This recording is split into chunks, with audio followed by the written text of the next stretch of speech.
Halo semuanya, saya H2O Math and Gaming dan pada kesempatan kali ini saya ingin mengajarkan kepada kalian prinsip-prinsip penting dalam menjawab soal logika tertutup. Seperti biasa, kita mulai dulu dengan apa soal yang kita bahas di sini ya. Jadi soal logika tertutup yang dibahas di sini seperti apa? Jadi soal logika tertutup adalah soal yang meminta kita untuk menentukan kesimpulan yang tepat dari sekumpulan premis tertentu. Pada umumnya, soalnya berbentuk pilihan ganda. Nah, dalam logika tertutup ini, kita tidak boleh memanfaatkan informasi selain dari yang diberikan. Atau kalau kata guru saya itu nggak boleh sok tahu. Nah, sebagai akibatnya, karena soalnya selalu pilihan ganda ini, penyelesaiannya itu harus dilakukan dengan benar-benar memeriksa semua opsi jawaban yang ada. Jadi kita pastiin dulu jawaban-jawaban yang salah dan jawaban yang benar itu ada. Nah, selain itu, kadang-kadang premis yang diberikan itu nggak sesuai dengan kenyataan atau bahkan nggak masuk akal. Nanti kalian bakal lihat contohnya ya. Tapi tetap aja karena ini adalah logika tertutup, mau nggak mau kita tetap harus menganggap semua pernyataan itu benar. Terima aja benar, kayak gitu. Oke, jadi untuk soal logika tertutup ini dibagi menjadi dua ya. Jadi ada yang menggunakan logika proposisi, ada yang menggunakan logika berkuantor. Nah, untuk logika proposisi sendiri ini saya punya 8 prinsip yang akan saya jelaskan sebagai penyelesaiannya, yaitu modus ponens, penambahan, silogisme hipotetis, simplifikasi, modus tollens, konjungsi, silogisme disjungtif, dan resolusi. Sementara untuk logika berkuantor sendiri, jika kalian merasa tidak familiar, mereka adalah pernyataan yang menggunakan kata-kata kunci kuantitas seperti semua, sebagian, dan tidak ada. Nah, untuk penyelesaian sendiri saya memiliki langkah kunci yang akan saya ajarkan kepada kalian menggunakan metode diagram Venn. Baik, kita mulai dengan logika proposisi terlebih dahulu. Nah, sebelumnya saya akan mengenalkan istilah-istilah penting dulu ya. Jadi, kita punya istilah namanya argumen. Nah, argumen itu adalah sekumpulan pernyataan yang kemudian diakhiri dengan kesimpulan. Simbol titik 3 di situ seringkali dikenal dengan kata oleh karena itu. Sedangkan pernyataan-pernyataan dalam sebuah argumen itu sering juga dikenal dengan nama premis. Sebuah argumen dikatakan valid apabila diberikan bahwa semua premisnya benar, maka kesimpulannya selalu benar. Nah, saya nanti kasih tahu kenapa kok ada kata selalunya di situ ya. Ya karena ketika seluruh premis dari semua argumen itu benar, masih ada banyak ya kemungkinan untuk setiap keadaannya ya, oke? Nah, di sini tugas kita adalah mencari kesimpulan yang tepat sehingga argumen tersebut valid. Nah, sebelumnya saya ingin memperkenalkan kalian dengan operator-operator logika ini. Kita ada simbol tidak, simbol dan, simbol atau, dan simbol jika maka. Dan keempatnya ini dikenal juga dengan nama negasi, konjungsi, disjungsi, dan implikasi. Baik, kita mulai dari prinsip yang pertama yaitu modus ponens.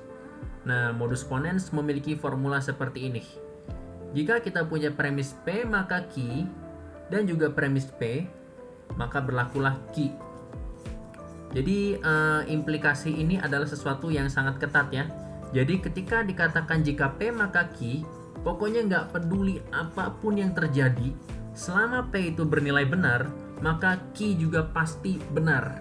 Nah, kita langsung lihat aja contohnya. Jika generator listrik dinyalakan, maka turbin akan berputar.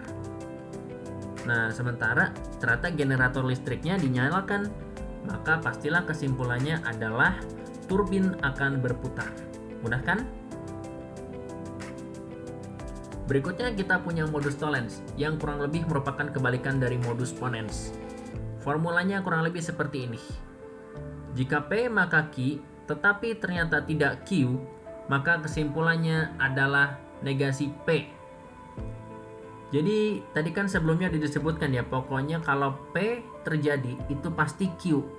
Nah sekarang sebaliknya, kalau ternyata Q itu salah atau tidak terjadi, maka tidak mungkin P itu juga benar, karena andaikan P itu benar ya pasti Q juga benar kan ya. Ya tinggal dibalik aja, intinya kayak gitu. Nah kita lihat contoh lagi berikutnya. Jika ada perbaikan jalan, maka jalan raya macet. Tetapi ternyata jalan raya lancar. Ya, berarti kita dapat simpulkan bahwa tidak ada perbaikan jalan. Nah, sebelum saya lanjut ke prinsip berikutnya, saya mau ngingetin ke kalian karena ada kesalahan umum yang banyak sekali dilakukan oleh orang. Jadi mereka bikin prinsip sendiri seperti ini. Jadi ketika diberikan jika P maka Q, dan mereka tahu bahwa Q benar, mereka langsung menyimpulkan bahwa P itu benar. Nah, ini salah, mohon maaf. Atau sebaliknya, diberikan jika P maka Q, tetapi P itu salah, mereka langsung menyimpulkan bahwa Q juga salah. Nah, ini juga tidak benar ya. Jadi saya harus ingatkan, ketika kita punya implikasi, itu hanya berlaku satu arah. Jadi kalau kita punya jika P maka Q, nah itu benar-benar nggak ada kepastian apakah arah sebaliknya berlaku ya. Belum tentu jika Q maka P. Jadi ini harus diingat dengan baik-baik. Oke? Oke, prinsip berikutnya adalah silogisme hipotetis yang saya rasa cukup lazim dan mudah dipahami. Jadi kalau ada kejadian P maka Q dan juga premis jika Q maka R, maka kalian dapat simpulkan bahwa jika P maka R. Ini dalam kehidupan sehari-hari sering dikenal dengan kejadian berantai ya, atau sebab akibat, atau efek domino kalau kalian mau sebut juga, oke? Nih contohnya. Jika truk diservis secara rutin, maka performa mesinnya akan kuat. Lalu, jika performa mesin truk kuat, maka ia akan mampu menaiki tanjakan. Maka berdasarkan aturan ini, kalian bisa simpulkan bahwa jika truk diservis secara rutin, maka ia akan mampu menaiki tanjakan.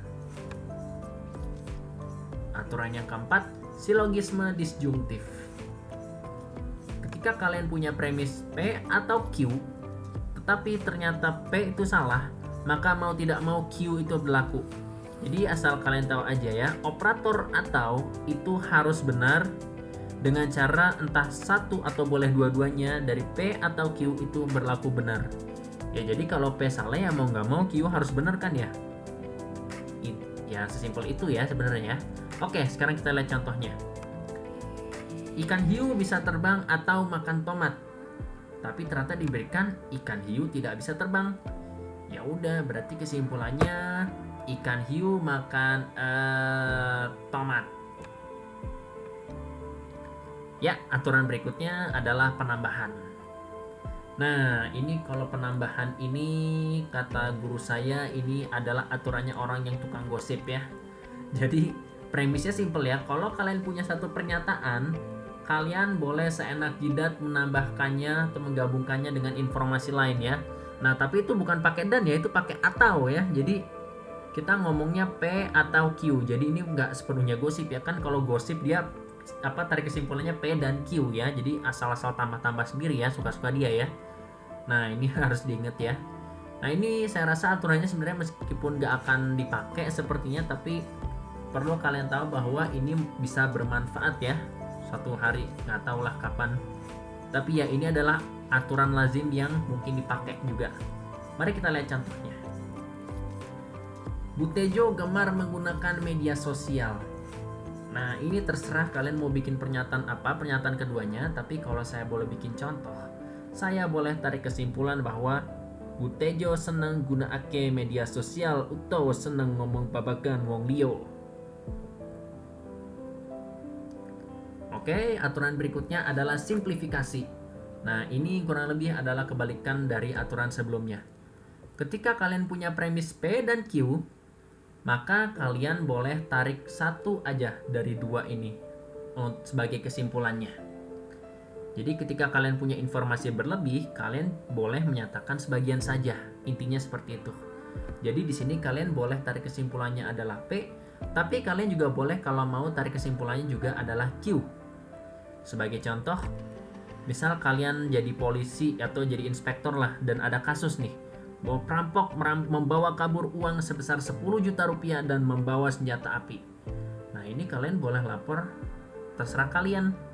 Kalian boleh hanya mengatakan bahwa perampok membawa kabur uang sebesar 10 juta rupiah, atau membeberkan fakta juga hanya mengatakan bahwa perampok membawa senjata api. Dua-duanya benar. Next, kita punya konjungsi.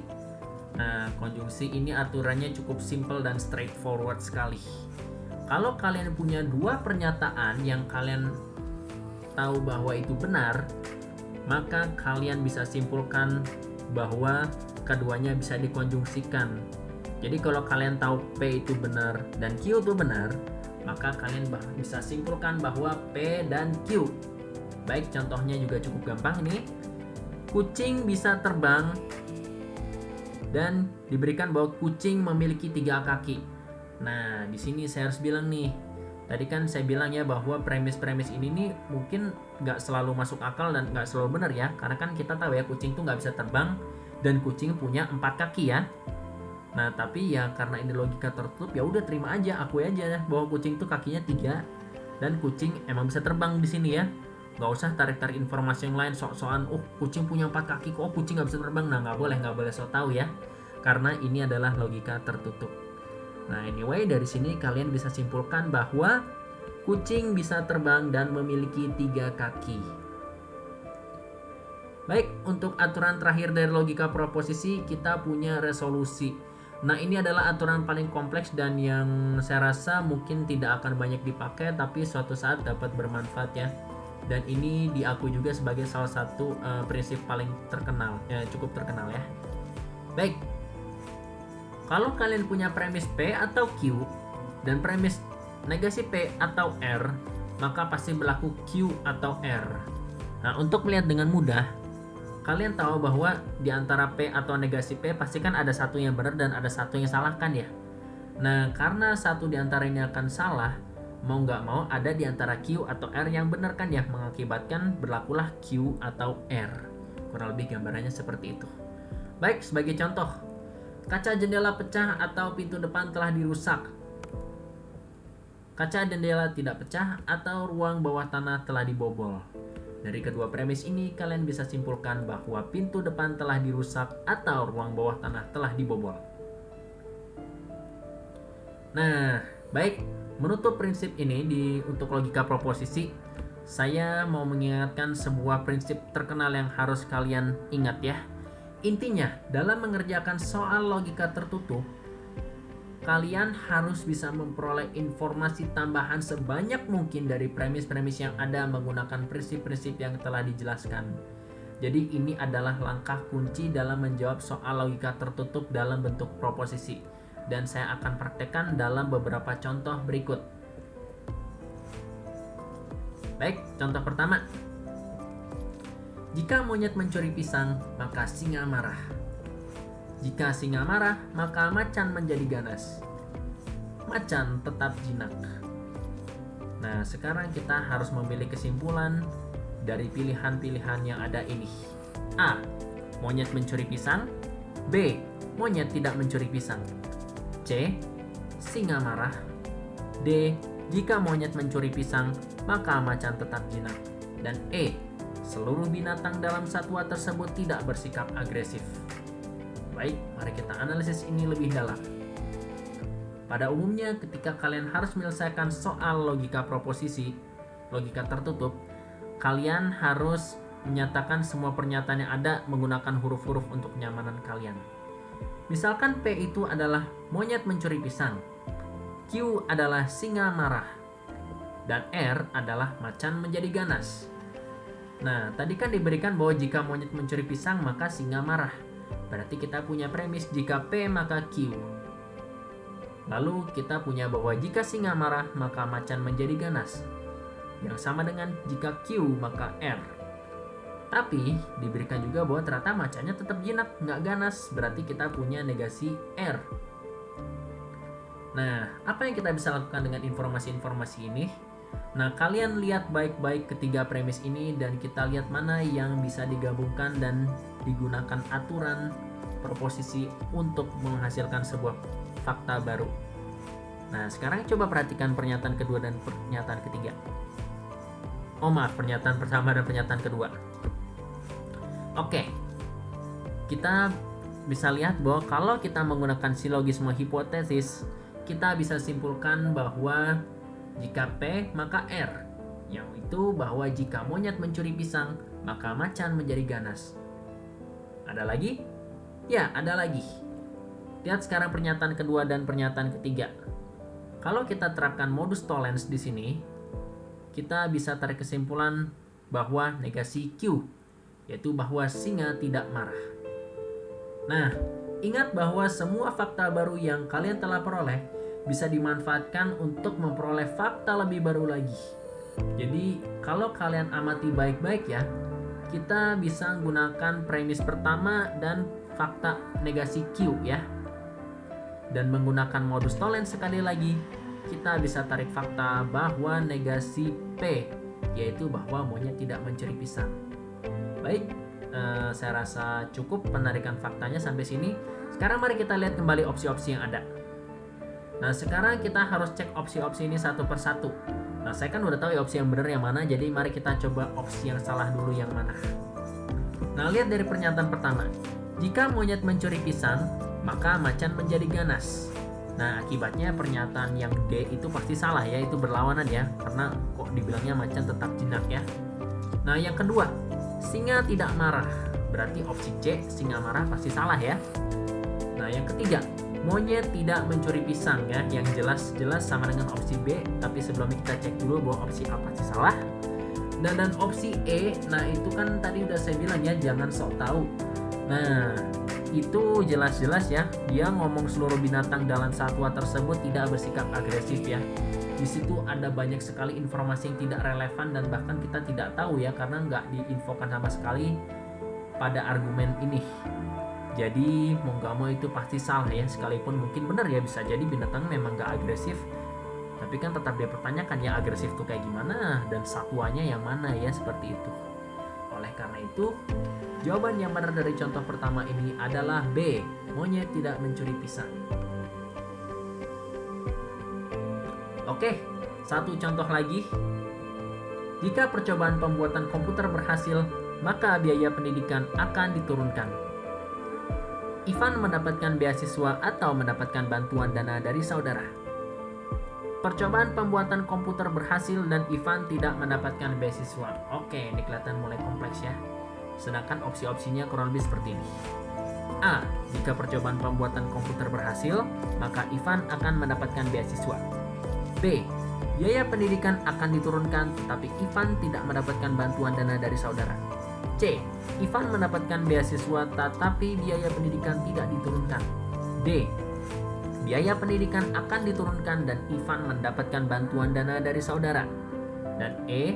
Ivan tidak mendapatkan bantuan dana dari saudara dan biaya pendidikan tidak akan diturunkan. Baik, sekali lagi kita analisis lebih dalam ya. Oke, misalkan P itu adalah percobaan pembuatan komputer berhasil. Q adalah biaya pendidikan akan diturunkan, R adalah Ivan mendapatkan beasiswa, dan S adalah Ivan mendapatkan bantuan dana dari saudara. Berarti kita punya premis-premis berikut. Jika P maka Q, yaitu jika percobaan pembuatan komputer berhasil, maka biaya pendidikan akan diturunkan.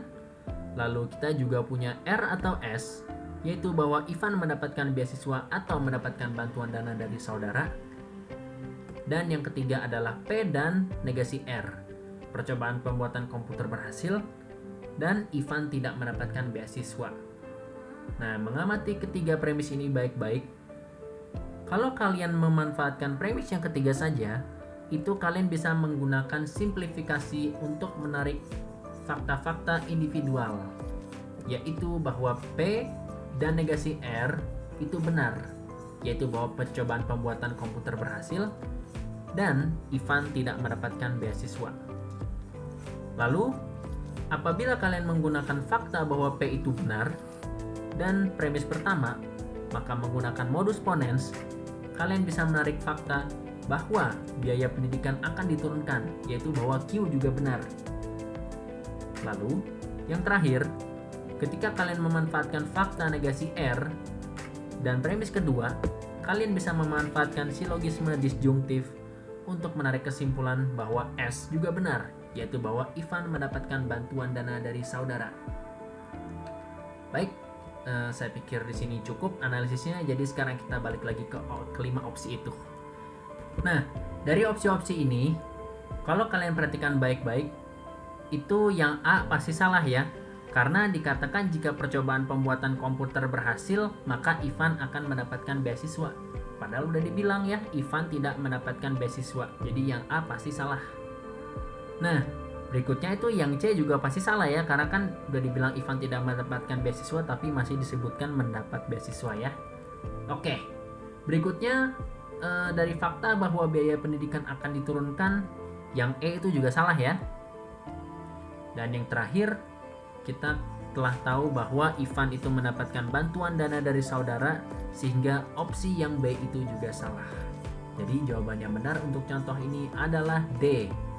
Baik, logika proposisi berakhir di sini dan sekarang kita beralih ke logika berkuantor. Baik, dalam diagram Venn, ketika kita punya dua himpunan berbeda, ada 3 kemungkinan hubungan untuk kedua himpunan tersebut. Nah, di sini saya ngomongin diagram Venn ya, karena ini adalah metode yang ingin saya terapkan. Nah, prinsip dasarnya adalah 3 kemungkinan ini. Nah, ingat, ketika kita punya dua himpunan, ketiga kemungkinannya adalah sebagai berikut. Yang pertama adalah satu memuat yang lain. Yang kedua, ini adalah kasus yang paling umum di mana mereka beririsan sebagian. Dan yang terakhir adalah ketika mereka saling lepas atau tidak beririsan sama sekali. Nah, kapan kita menggambarkan ketiga himpunan ini? Mari kita langsung lihat saja kasus-kasusnya. Baik, kita mulai dari kasus yang pertama, yaitu di mana satu memuat yang lain. Nah, ketika kita punya satu himpunan memuat yang lain, namakan himpunan A dan B, maka ini berlaku ketika kita punya pernyataan setiap A adalah B. Atau jika A maka B. Nah, kalian harus hati-hati ya, karena ini tidak bisa dibolak-balik sembarangan. Karena kalau kalian bolak-balik bentuknya akan berbeda dan penulisannya juga berbeda. Jadi kalau kalian balik dalam bentuk seperti ini, maka pernyataannya pun beda. Berarti setiap B adalah A. Dan bahwa jika B maka A. Dan jadi ini nggak selalu berlaku sebaliknya ya. Makanya urutan di sini sangat penting. Baik, untuk kasus berikutnya kita punya dua himpunan yang saling lepas. Nah, ini adalah kasus yang paling gampang ya. Dan ini terjadi ketika kita punya pernyataan-pernyataan A bukan B dan B bukan A, yang berarti dalam hal ini bisa dibolak-balik ya karena sama aja. Atau bahasanya semua A tidak B, dan demikian pula sebaliknya semua B tidak A. Nah, ini adalah kasus yang paling ribet nih untuk diurus ya, ketika kita punya irisan sebagian. Nah, beberapa pernyataan yang bisa menggambarkan ini diantaranya adalah sebagian A adalah B, bisa pula dibalik sebagian B adalah A, atau tidak semua A adalah B, tidak semua B adalah A, ada A yang B, dan ada B yang A. Nah, mungkin bahasa ini kalian familiar kan ya? Ada kata ada, sebagian, atau tidak semua. Nah, tapi kita belum mempertimbangkan beberapa kasus lain ini. Sekarang pertanyaan saya, gimana kalau A sama B-nya nggak diketahui sama sekali? Jadi nggak ada penjelasan terkait hubungan A sama B. Nah, jawabannya kita juga menggunakan gambar seperti ini untuk aman aja ya. Jadi kalau kita nggak tahu hubungan A dan B kayak gimana, ya udah kita gambarkan aja beririsan. Nah, tapi ada syaratnya. Untuk keamanan lebih lanjut, saya saranin kalian kasih tanda tanya di antara ruang-ruang yang mungkin. Nah, ingat lagi ya di diagram Venn, kalau kita punya irisan-irisan lingkaran ini kan berarti kan ada daerah-daerah tertentu ya. Nah, di sini saya akan memberikan tanda. Kalian bisa lihat di situ saya di tengah ngasih tanda tanya. Karena belum tentu A dan B itu beririsan ya, jadi bisa aja mereka saling lepas. Lalu kenapa di kiri sama di kanan saya kasih tanda tanya? Karena belum tentu itu ada daerah yang A doang tapi nggak B, dan belum tentu juga ada daerah yang B doang tapi nggak A. Bisa jadi satu himpunan termuat oleh yang lainnya. Jadi tuh kalau A tanda tanya nggak ada, ya berarti semua B masuk di A, dan sebaliknya kalau nggak ada B tanda tanya, berarti semua A itu masuk di B. Mohon maaf ya guys ya, rumit ya. Nah, kalau udah ada kasus kayak gini, gimana penarikan kesimpulannya? Wah, justru ketidakpastian ini adalah penghambat kalian dalam menarik kesimpulan yang pasti ya. Kecuali kalau kalian mau banget tarik kata-kata yang tengah-tengah, ya paling dibilang aja A mungkin B atau B mungkin A. Jadi sekali lagi kalian harus hati-hati dalam kasus ini, oke? Nah, kalau yang satu anggota gimana? Oh, malah simple. Ya gini aja deh. Misal kalian punya satu elemen terus punya satu himpunan. Ya udah, kemungkinan cuma dua kan ya. Elemen itu masuk di himpunan seperti ini. Kalau digambarkan ya kan ya, X adalah A atau X bukan A, jadi berarti X-nya ada di luar A. Nah, tapi tetap aja ya ada kasus ketiga ya yang rumit ya, kalau kita nggak tahu nih X-nya masuk A apa enggak. Nah, gimana cara gambarinnya? Kalau dari saya pribadi, idenya mending kalian gambar aja A-nya, terus kalian kasih tanda tanya untuk dua kemungkinan. Kan kemungkinannya kan di dalam atau di luar. Tandain aja dua-duanya tapi dikasih tanda tanya ya, menandakan bahwa ini tidak pasti. Seperti itu, oke? Baik, kita langsung masuk ke contoh yang pertama. Semua yang berbahaya mematikan. Semua tangga berbahaya. Dengan opsi-opsi berikut. A. Semua tangga mematikan. B. Tidak ada tangga yang mematikan. C. Sebagian tangga tidak mematikan. D. Sebagian tangga tidak berbahaya. Dan E. Semua yang mematikan adalah tangga. Nah, di sini kita harus menggambarkan setiap himpunan ini secara hati-hati ya. Jadi langsung kita lihat aja ya. Nah, tadi kan dibilang semua yang berbahaya mematikan ya. Berarti kita bikin aja himpunan semua objek berbahaya dan semua yang mematikan, oke? Nah, karena semua berbahaya itu masih mematikan, berarti berbahaya ada di dalam mematikan. Lalu kita kan punya bahwa semua tangga berbahaya ya kan? Berarti semua tangga itu ada dalam lingkaran berbahaya. Jadi gambarnya seperti ini. Nah, sekarang mari kita lihat kembali opsi-opsi ini. Dan kita lihat dulu dari yang salah dulu ya. Saya udah tahu yang benar yang mana. Oke, coba lihat tuh B. Tidak ada tangga yang mematikan. Nah, itu jelas salah ya, karena itu lihat tangga semuanya justru masuk di mematikan ya. Jadi ada tangga yang mematikan. Jadi B ini salah. Yang C, sebagian tangga tidak mematikan.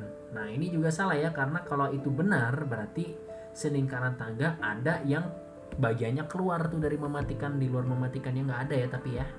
Jadi C juga salah. Nah, serupa ya, yang D juga salah ya, sebagian tangga tidak berbahaya karena itu tangga semuanya masuk di berbahaya. Dan E, semua yang mematikan adalah tangga. Nah, ini juga tidak selalu benar ya. Karena ada bagian dari selingkaran mematikan itu yang di luar tangga. Jadi ada yang mematikan tapi bukan tangga ya. Jadi E juga salah. Jadi kesimpulan yang tepat adalah A. Semua tangga mematikan ya, karena seluruh lingkaran tangga ada di dalam mematikan. Oke? Gampang ya yang contoh pertama. Berikutnya, contoh kedua. Semua apel memiliki rasa asin. Sebagian yang terasa asin tidak sehat untuk dikonsumsi. A. Semua apel tidak sehat untuk dikonsumsi. B. Sebagian yang sehat untuk dikonsumsi adalah apel. C. Sebagian yang tidak sehat untuk dikonsumsi bukan apel. D. Sebagian apel sehat untuk dikonsumsi. Dan E. Sebagian apel tidak sehat untuk dikonsumsi.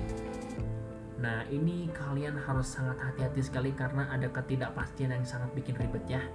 Anyway, kita lihat analisisnya ya.